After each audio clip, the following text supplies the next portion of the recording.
கிறிஸ்துக்கள் அன்பான தேவனுடைய பிள்ளைகளே, ஆண்டவரும் உலக இரட்சகருமான இயேசு கிறிஸ்து இணையற்ற நாமத்தினாலே உங்கள் யாவரையும் வாழ்த்தி ஆசீர்வதிக்கிறேன். இந்த டிசம்பர் மாதம் 31ஆம் தேதி, வருடத்தின் கடைசி நாள், மங்கள வார்த்தை மூலமாக உங்களை சந்திக்கிறது எனக்கு ரொம்ப சந்தோஷம். கர்த்தர் உங்களை ஆசீர்வதிப்பாராக. இந்த நாளிலும் ஒருவேளை உங்கள் வீட்டிலே பிறந்த நாள் மற்றும் திருமண நாள் நினைவு கூறுகிற பிள்ளைகளை இப்பொழுது நான் மனதார ஆசீர்வதிக்கிறேன். வெண்கல கதவுகளை உடைத்து இரும்பு தாழ்பாள்களை முறித்து அந்தகாரத்தில் இருக்கிற பொக்கிஷங்கத்தையும் ஒளிப்பிடத்தில் இருக்கிற புதையல்களையும் உனக்கு கொடுப்பேன். ஏசாயா 45:4 இந்த வருஷத்தில் கர்த்தர் உங்களுக்கு முடிசூட்டி இந்த வருஷம் ஃபுல்லாக அதை நிறைவேற்றி தருவார். அதை ஆண்டவர் உங்களுடைய வாழ்க்கையில் அனுபவிக்க உதவி செய்வார். சரி, இந்த வருஷத்தின் கடைசி நாளில் ஆண்டவர் எனக்கு என்ன சொல்ல விரும்புகிறாரு என்று சொல்லி கண்ணீரோடு எதிர்பார்த்து கொண்டிருக்கிற தேவனுடைய பிள்ளைகளை எடுத்து வாசிங்க. சங்கீதம் 13:6, கர்த்தர் எனக்கு நன்மை செய்தபடியால் அவரை பாடுவேன். இந்த கடைசி நாள் நன்றி அறிந்த உள்ளத்தோடு புலம்புறதை விட்டுட்டு ஆண்டவர் செய்த எல்லா நன்மைகளுக்காக நன்றி சொல்லிக்கிட்டே இருங்க. உங்கள் வாழ்க்கையில் கசப்புகள் நிறைய வந்திருக்கலாம். அதையும் தாண்டி நீங்கள் இன்றைக்கி உயிரோடு இருக்கிறீங்க. அதை யாரும் மறக்க முடியாது.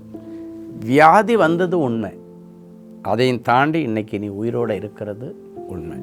கஷ்டமும் கடனும் வந்தது உண்மை, அதையும் தாண்டி இன்றைக்கி நீ தாக்கு பிடிச்சி நிற்கிறது உண்மை. உனக்கு விரோதமாக நிறைய பேர் மந்திரவாதம் பில்லி சூனியம் செய்வனை நிறைய செய்தாங்க. அதையும் தாண்டி இன்றைக்கி நீ தாக்கு பிடிச்சி மீண்டு நிற்கிறது உண்மை. புதிய வருஷத்துக்குள்ளால் ஜம்ப் பண்ணுறதுக்கு ரெடியாக நிற்கிறீங்க. ஹை ஜம்ப் பண்ணி போகிறீங்களோ லாங் ஜம்ப் பண்ணி போவீங்களோ எனக்கு தெரியாது. எனக்கு தெரிஞ்ச வரைக்கும் புதிய வருஷத்துக்குள்ளே போகும்போது சுவாமியை கரத்தை பிடிச்சிட்டு அழகாக கடந்து போயிடுங்க. அது உங்களுக்கு ஆசீர்வாதமாக இருக்கும். ஸோ இப்போ எவ்வளோ கஷ்டமும் இருந்துச்சு, நஷ்டம் இருந்துச்சு, வியாதி இருந்துச்சு, இதையும் தாண்டி இந்த 31ஆம் தேதி ஆண்டவருடைய சமூகத்தில் வந்து நன்றி சொல்ல உங்களுக்கு சரீரத்தில் உயிர் இருக்குது, சுவாசிக்க மூச்சு இருக்குது, சாப்பிட ஆகாரம் இருக்குது, உடுக்க உடை இருக்குது, தங்க இடம் இருக்குது. குழாய் அடிவாரங்களில் இருக்கிறவங்களெல்லாம் யோசித்து பாருங்கள். பிளாட்ஃபார்மில் இந்த பஸ் ஸ்டாப்புகளுக்கு இடையில் கிடக்கிறவங்க எவ்வளோ பேர் இருக்காங்க. யோசித்து பாருங்கள். இவங்க எல்லாருக்கும் மத்தியில் அட்லீஸ்ட் ஒரு வாடகை வீட்லேயாவது, இல்லை ஒரு லீஸ் வீட்லேயாவது, இல்லை சொந்த வீட்லேயாவது குடியிருக்க ஆண்டவர் உதவி செய்திருக்காரு. அதை நினச்சி பாருங்கள். மனுஷன்னா நன்றி இருக்கணுங்க. ஆண்டவர் எவ்வளோ நல்ல காரியங்களை உங்கள் வாழ்க்கையில் செய்திருக்காரு. கெட்ட காரியங்களை சாசு செய்தான், ஆனாலும் அந்த கெட்ட காரியங்கள் மத்தியில் கூட ஆண்டவர் நல்லது செய்திருக்கார். பைபிளில் பார்த்திங்கன்னா, அவர்களோ எனக்கு தீமை செய்ய நினைத்தார்கள், கர்த்தரோ அந்த தீமையை எனக்கு நன்மையாய் மாற பண்ணினார் என்று யோசிப்பு சொல்லுகிறேன். அப்போ எவ்வளோ பேர் உங்களுக்கு தீமை பண்ணினாங்க, ஆனால் ஆண்டவர் கூட இருந்து பயப்படாத மகனே நான் இருக்கிறேன், மகளே பயப்படாத நான் இருக்கிறேன். எத்தனை முறை சூசைட் தாட் உங்கள் மனசில் வந்துச்சு, எத்தனை முறை நாளைக்கு நான் உயிரோடு இருப்பனோ தெரியாதுன்ற ஒரு எண்ணம் உங்களுக்கு வந்துச்சு. அதெல்லாம் தாண்டி கடத்தி கொண்டு வந்தார். யார் கொண்டு வந்தா யோசித்து பாருங்கள். அதுக்கு பின்னணி யாருன்னு யோசித்து பாருங்கள். என் ஆண்டவர் தான். ஆண்டவர் தான் உங்களை காப்பாற்றி கொண்டு வந்து உங்களை குறித்து ஏதோ திட்டம் வச்சுருக்காருங்க. புதிய வருஷத்தில் ஏதோ ஒன்று உங்களை கொண்டு செய்யணும்னு பிளான் பண்ணியிருக்காரு. நீ ஒருவேளை அவமானத்தின் விளிம்பில் உச்சக்கட்டத்தில் கடந்திருக்கலாம். உன்னை சாதனையாளனாக்கி அழகு பார்த்து எந்த இடத்துல வெட்கப்பட்டு தலை குனிஞ்சு நின்றியோ அதே இடத்துல உன் பெயரை பெருமைப்படுத்தினேன்னு ஆண்டவர் பிளான் பண்ணிட்டார். அது ஆண்டவருடைய பிளான். காட்ஸ் பிளான் ஒன்று இருக்குது பின்னால். ஸோ அந்த பிளான் படி ஆண்டவர் ஒன்று உயர்த்தி அழகு பார்ப்பார், உன்னை தலை நிமிர பண்ணுவார். பைபிளில் ஒரு வசனம் இருக்கிறது, அவருடைய கை உன்னோடைய உறுதியாயிருக்கும், அவருடைய புயம் உன்னை பலத்திருக்க பண்ணும். வீக்காக இருக்கிற உன்னை அவருடைய புயம் பலத்திருக்க பண்ணும். அவருடைய கை உன்னோட உறுதியாக இருக்கும். இந்த வார்த்தையோடு தான் புதிய வருஷத்துக்குள்ளே போக போகிறீங்க. ஏசப்பா கை என் கூட உறுதியாக இருக்குது, ஆண்டவர் பிடிச்சிக்கிட்டார் என்ன அப்படின்னு சொல்லிட்டு அந்த கரத்தை பிடிச்சிட்டு அப்படியே புதிய வருஷத்துக்குள்ளால போயிருங்க. ஆண்டவருடைய துணையோடு போயிருங்க. அந்த வசனத்தில் அடுத்த பகுதி சொல்லுகிறது, என்னுடைய புயம் உன்னை பலத்திருக்க பண்ணும். நீ ரொம்ப வீக்காக இருந்திருக்கலாம், ஃபினான்ஷியலி வீக்காக இருந்திருக்கலாம், ஸ்பிரிச்சுவலி வீக்காக இருந்திருக்கலாம், ஃபிசிக்கலி சரீர பிரகாரமாக வீக்காக இருந்திருக்கலாம். எதுவாக இருந்தாலும் சரி, ஆண்டவருடைய புயம் உன்னை இனி பலத்திருக்க பண்ணணும். இந்த கடைசி நாளில் ஆண்டவர் சொல்கிறார், நீ என்ன செய்யணும்? கர்த்தர் எனக்கு நன்மை செய்தபடியால் பாடுவேன். பாடிக்கிட்டே இருங்க. எனக்கு சில நேரங்களில் நன்றி சொல்கிற அந்த ஏவுதல் வந்த உடனே எனக்கு ரொம்ப பிடிச்ச இந்த பாட்டு தான் அப்படியே ஓடி இருக்கேன். நன்றியோடே நான் துதி பாடுவேன் எந்தன் இயேசுராஜனே,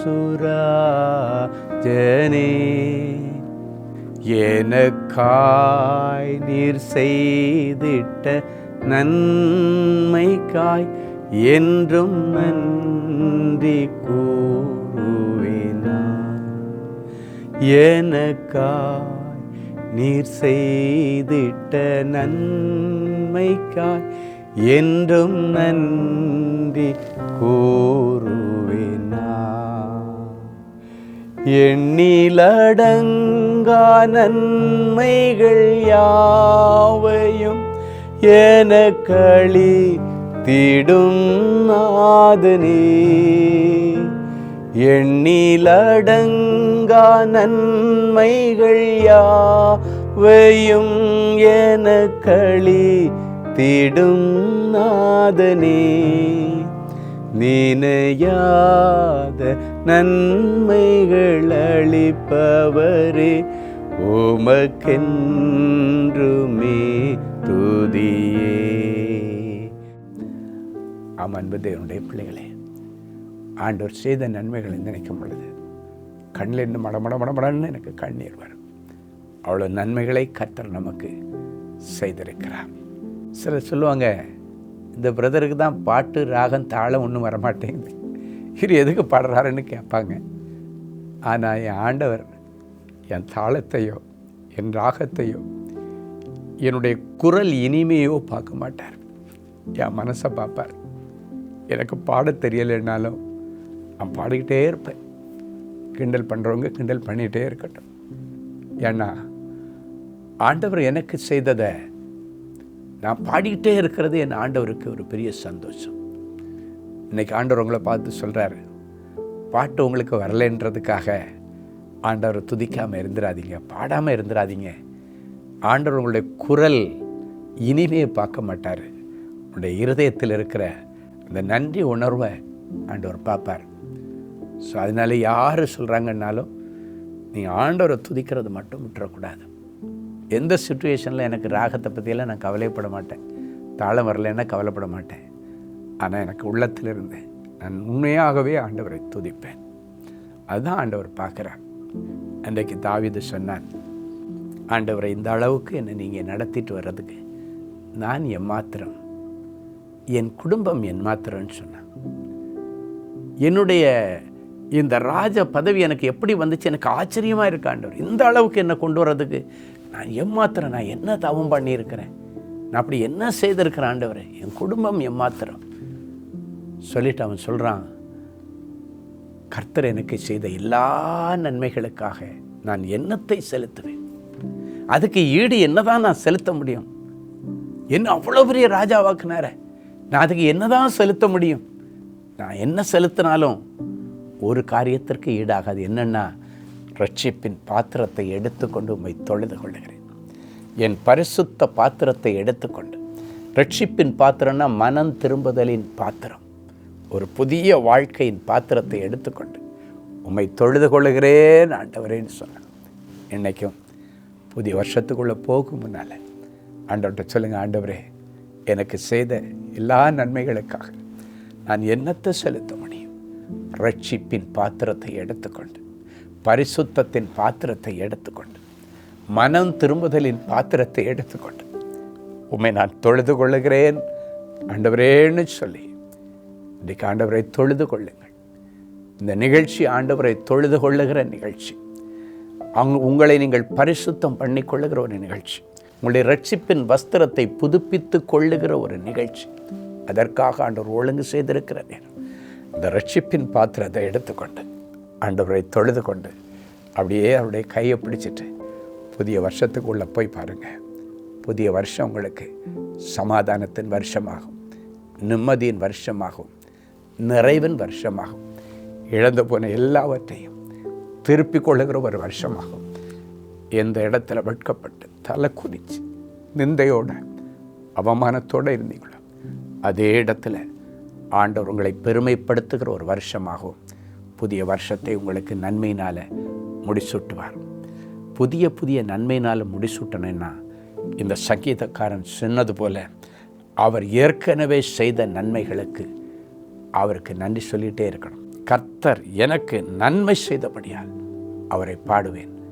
கடந்த முறை இதே போல் தான் ஒரு நியூ இயர்க்கு இதே மாதிரி நாங்கள் நடத்துகிற ஒரு புது வருஷ அந்த தீர்க்க தரிசன பெருவிழாவுக்கு ஒரு குடும்பம் வந்துச்சு. கணவன் மனைவி 2 பிள்ளைங்க வந்திருந்தாங்க. கூட்டம் முடித்ததுக்கப்புறம் எல்லாருக்கும் தனித்தனி ஜெபம் பண்ணுவேன். அன்னைக்கு அந்த பிள்ளைகளுக்காக ஜெபிக்கும்போது அந்த 4 பேரை, கணவன் மனைவி 2 பிள்ளைகள், ஒரு பையன் ஒரு பொண்ணு, அப்படியே அணைச்சி அந்த பிள்ளைகளை நான் ஆசீர்வதிக்கும் பொழுது எனக்கு ஒரு தரிசனம் 1ஆம் தேதி நடக்குது. இதே போல் நைட்டு 9 மணிக்கு மேலே அந்த தனி ஜெபத்தில் நடக்குது. மீட்டிங் எல்லாம் முடிஞ்சதுக்கு பிறகு அப்படியே அணைச்சி ஆசீர்வதிக்கும் போது ஒரு தரிசனத்தில் ஒரு பயங்கர மரண ஓலம் இருக்குது. அந்த மரண ஓலத்தில் இந்த பிள்ளைகளை 4 பேரையும் ஆண்டவர் அழகாக பொதிஞ்சு பாதுகாத்த மாதிரி ஒரு தரிசனத்தை பார்த்துட்டு நான் சொல்கிறேன், ஆண்டவரே மரண ஓலத்தை கேட்கிறேன், ஆனால் அதன் மத்தியிலே என் பிள்ளைகளை நீர் பொதிந்து காத்ததற்காய் ஸ்தோத்திரம். இந்த 1ஆம் தேதி சாயங்காலம் அந்த 4 பேரை இரத்த கோட்டைக்குள்ளே மறைச்சி பொதிஞ்சு பாதுகாத்து அந்த பிள்ளைகளை ப்ளஸ் பண்ணி அனுப்புகிறேன். பிள்ளைகள் போயிட்டாங்க.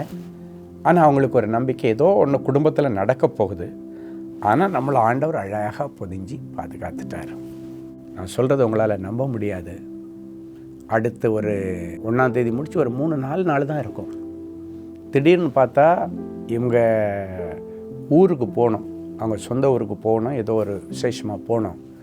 ஊருக்கு போகிறதுக்காக 4 பேரும் பிளான் பண்ணி வச்சுருக்கிறாங்க. இவங்க குடும்பத்தார், சித்தப்பா, பெரியப்பா, அப்படி நிறைய பேர் பிளான் பண்ணி வச்சுருக்கிறாங்க. அந்த சூழ்நிலையில் முந்தின நாள், நாளைக்கு காலைல 7 மணி கிளம்புனேன்னா முந்தின நாள் இந்த பிள்ளை பெரிய பிள்ளை ஆயிடுறா. யார்? இந்த மகள். மீட்டிங் வந்த 1ஆம் தேதி மீட்டிங் வந்த மகள் பெரிய பிள்ளை ஆயிடுறா, அப்படின்னா வயசுக்கு வந்துடுறா. அப்போ அதனால் அம்மாவும் அப்பாவும் போக முடியாத ஒரு சிச்சுவேஷன். இந்த பையனை அவங்க சொந்தக்காரங்க வண்டியில் ஏற்றி விட்றாங்க. அவன் போகிறான், அந்த ஊருக்கு போகிறான், கிளம்பி போகிறான். பிளான் பண்ணபடி காலைல கிளம்புறான். 2 வண்டி போகுது. அதில் பார்த்திங்கன்னா வண்டி போயிட்டே இருக்குது. ஒரு வண்டியில் இவனுடைய சொந்தக்காரங்க நிறைய பேர் இருக்காங்க, இன்னொரு வண்டியிலே அவங்களுடைய சொந்தக்காரங்க இருக்காங்க. ஒரு குறிப்பிட்ட இடம் வரும்போது அந்த பையன் சொல்கிறான், என்னை இந்த வண்டியில் இருந்து இறக்கி அந்த வண்டியில் ஏற்றி விடுங்கன்றான். அவன் சொல்கிறாங்க, இருடா அடுத்த டிஃபன் சாப்பிடும்போது இறக்கி விட்றேன். இல்லை, எனக்கு இப்போ இறக்கி விட்டே ஆகணும்னு சொல்கிறான். சரின்னு சொல்லிவிட்டு இப்போ பிடிவாதம் பண்ணுறான்னு சொல்லி வண்டியை நிறுத்தி அடுத்த வண்டியில் அவனை ஏற்றி விட்டுட்டாங்க. அவங்க இன்னொரு ரிலேட்டிவ் போனால் இன்னொரு வண்டியில். அடுத்த கொஞ்ச நேரத்தில் பார்த்திங்கன்னா இந்த பையன் போயிட்டு இருந்த வண்டி, எந்த வண்டியில் பிரயாணம் பண்ணிகிட்டு இருந்தானோ அந்த வண்டி ஆக்சிடெண்ட் ஆகி டோட்டலாக அதில் வண்டியில் இருந்த அத்தனை பேரும் இறந்து போயிட்டாங்க. பாருங்கள், அந்த 1ஆம் தேதி ஆண்டோடைய சமூகத்தில் இந்த குடும்பத்தை பாதுகாத்து எந்த அளவுக்கு இருந்திருக்குன்னா, கொஞ்ச நேரத்தில் இந்த வண்டி ஆக்சிடெண்ட் ஆக போது இந்த வண்டியில் உள்ள அத்தனை பேரும் சாக போகிறாங்க. ஆனால் அதுக்கு முன்னால் அந்த மீட்டிங்கில் கலந்து கொண்டு அந்த 4 பேரை பாதுகாக்கிறதுக்கு முந்தின நாள் அம்மா அப்பா பொண்ணை சேஃப்கார்ட் பண்ணிட்டார் ஆண்டவர், அவளை பெரிய பிள்ளை ஆக்கிட்டார்.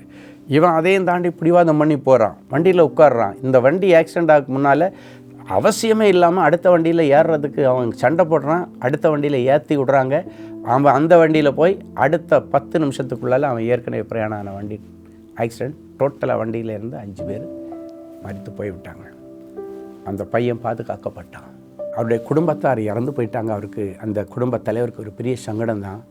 ஆனாலும் அவர் ஒரு காரியத்தில் அவர் பயங்கர கவலை, இப்படி ஒரு காரியம் நடந்துருச்சுன்னா. ஆனால் ஆண்டவருடைய வார்த்தை இந்த 4 பேரையும் பொதிஞ்சு பாதுகாத்து கொள்ளுங்கன்னு சொல்லி ஐயா அப்படியே கையில் அணைச்சி 4 பேரையும் ப்ளஸ் பண்ணார். 4 பேரும் பாதுகாக்கப்பட்டோம். ஒருவேளை அந்த நேரத்தில் ஆண்டவர் அந்த பையனுடைய இருதயத்தில் ஒரு ஏவுதல் கொடுக்காமல் இருந்திருந்தால் அந்த பையன் இந்த வண்டியில் இருந்து இறந்து போயிருப்பான். 1ஆம் தேதி அந்த கூட்டத்தில் அந்த தகப்பனும் தாயும் பிள்ளைகளும் வந்ததற்கு அர்த்தம் இல்லாமல் போயிருக்கு. சில நேரங்களில் இப்படிப்பட்ட பாதுகாப்புகளை கர்த்தர் ஊழியக்காரர்கள் மூலமாக வசனத்தின், ஏன்னா ஆண்டவர் ஒரு வார்த்தை கொடுத்துட்டாருன்னா அதை காப்பாற்றி ஆகணும். பாருங்கள், அந்த பையனை பிடிவாதம் பண்ண வச்சு அடுத்த வண்டியில் ஏறினான். மறக்கவே முடியாது. என்னுடைய ஊழியத்தில் இருக்கிற நிறைய பேருக்கு இது தெரியும். அவங்க சொல்லும்போது சொன்னாங்க, அவங்க தான் எனக்கு ஃபோன் பண்ணாங்க, ஐயா அந்த 4 பேர் வந்தாங்களே அவங்க பாதுகாக்கப்பட்டாங்க, அவங்க குடும்பத்தில் ஒரு 4-5 பேர் இறந்துட்டாங்க, இந்த பையன் அந்த நிமிஷம்தான் அடுத்த வண்டிக்கு ஜம்பானி போயினான் அப்படின்னு சொல்லும் பொழுது ரொம்ப ஆச்சரியம். நான் அப்புறம் ஆண்டவர்கிட்ட கேட்டேன், ஆண்டவரே இந்த 4 பேரை மட்டும் பொதிஞ்சு பாதுகாத்தனே, முழு குடும்பத்தையும் ப்ளஸ் பண்ணாமல் விட்டுட்டேனேன்னு எனக்கே அடிக்கடி குற்ற உணர்வு வரும். ஏன்னா எனக்கு அந்த நேரத்தில் ஆவியில் 4 பேர் நிற்கிறாங்க, இந்த குடும்பத்தை பாதுகாத்து கொள்ளுங்க, ஏதோ ஒரு மரண ஓலம் பின்னணியில் தெரியுது, ஆனால் இந்த பிள்ளைகளை பாதுகாத்து கொள்ளும். பாதுகாக்கிற ஆண்டவர் உங்களுக்கும் இந்த வருஷம் ஃபுல்லாக ஒரு புதிய பாதுகாப்பை தருவார். ஸோ இப்படிப்பட்ட தீர்க்க தரிசன திருவிழாக்கள் வரும் பொழுது இது ஒரு ஸ்பெஷல் மீட்டிங், ஸ்பெஷலாக ஆண்டவர் உங்களை சந்திக்கிற ஒரு கூட்டம். எனவே நீங்கள் எல்லாரும் அதில் கலந்து கொள்ளும்படி இயேசுவின் நாமத்தினால கேட்டுக்கொள்கிறேன். நாளைக்கு சாயங்காலம் 6 மணிக்கு ஜெபிக்கலாமா? அன்பான ஆண்டவரே உமக்கு நன்றி. இயேசுவின் நாமத்தினாலே என் பிள்ளைகளை ஆசீர்வதிக்கிறேன். நீர் நல்லவர், பெரியவர், பெரிய காரியங்களை செய்கிறவர், ஆராய்ந்து முடியாத பெரிய காரியங்களையும் எண்ணி முடியாத அதிசயங்களையும் செய்கிற அற்புதமான தேவனே, நீர் செய்த எல்லா உபகாரங்களுக்காக, நன்மைகளுக்காக என் பிள்ளைகளோடு இணைந்து இந்த நிகழ்ச்சியை பார்க்கிற அத்தனை பிள்ளைகளோடு இணைந்து உமக்கு கோடானு கோடி ஸ்தோத்திரங்களையும் நன்றி பலிகளையும் நாங்கள் காணிக்கையாக சமர்ப்பிக்கிறோம். ஆண்டவருடைய நாமம் மகிமைப்படுவதாக. கர்த்தர் நல்லவர், அவர் கிருபை என்றும் உள்ளது. இப்பொழுது நம்முடைய பாதப்படியில் விழுந்து இத்தனை நாள் வரைக்கும், இந்த நாள் வரைக்கும் கர்த்தர் எங்கள் வாழ்க்கையில் பாராட்டின நன்மைகளுக்காக, ஈவுகளுக்காக, கிருபைகளுக்காக, சுகத்திற்காக, பலத்திற்காக, ஆரோக்கியத்திற்காக, வேலைக்காக, தொழிலுக்காக, ஊழியங்களுக்காக, எல்லாவற்றுக்காக உம்முடைய பாதப்படியில் விழுந்து கோடி கோடி கோடி கோடி ஸ்தோத்திர பலிகளையும் நன்றி பலிகளையும் ஆராதனை பலிகளையும் காணிக்கையாக்கி உம்முடைய பாதத்தை முத்தம் செய்து புதிய வருஷத்திற்கு நாங்கள் ஆயத்தமாகிறோம். பெரிய காரியங்களை செய்யும். நாளை தினத்தில் நடக்க இருக்கிற அந்த தீர்க்க தரிசன பெருவிழாவை கர்த்தர் ஆசீர்வதியும். இயற்கை எங்களுக்கு அனுகூலமாக்கி தருவீராக. இயேசுவின் மூலம் பிதாவே, ஆமேன், ஆமேன். அன்பு தேவனுடைய பிள்ளைகளே, இந்நிகழ்ச்சியின் மூலம் நீங்கள் பெற்றுக்கொண்ட ஆசீர்வாதங்களையும் உங்கள் ஜெப விண்ணப்பங்களையும் அனுப்ப வேண்டிய முகவரி: தேவனின் அன்பு ஊழியங்கள், Vinayak avenue, OMR road, Okkiyam, Thoraipakkam, Chennai 600097. மேலும் 24 மணி நேர ஜெப உதவிக்கு 044-24547-999 மற்றும் 9941950999 என்ற எண்களுக்கு தொடர்பு கொள்ளுங்கள்.